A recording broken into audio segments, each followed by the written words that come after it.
To Hadija Juyo and her 45-member women's group, the 3-hectare plot of land they own in the Tana River Delta is a veritable Garden of Eden.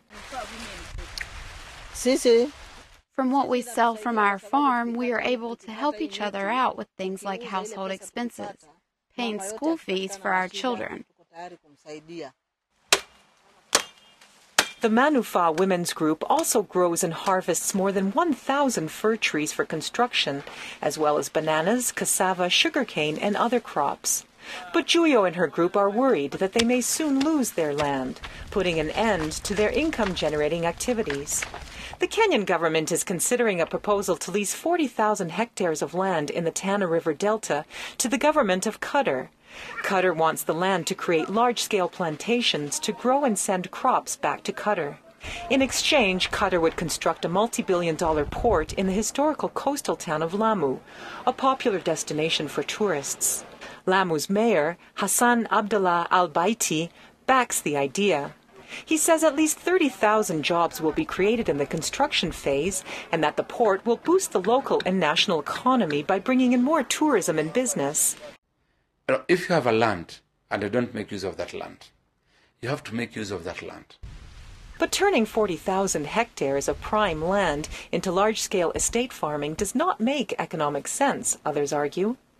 Maulidi Diwayu is a Tana River Delta activist with the environment group Nature Kenya.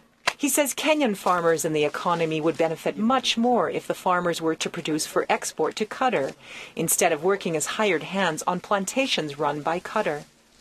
Because the farmer will realize that whatever he produces, it is for himself.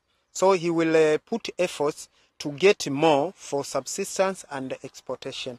As officials continue to discuss the Qatar deal, the East African nation faces a severe famine, with almost daily reports of people starving across the country. Stephen Muchiri is chief executive of the East Africa Farmers Federation.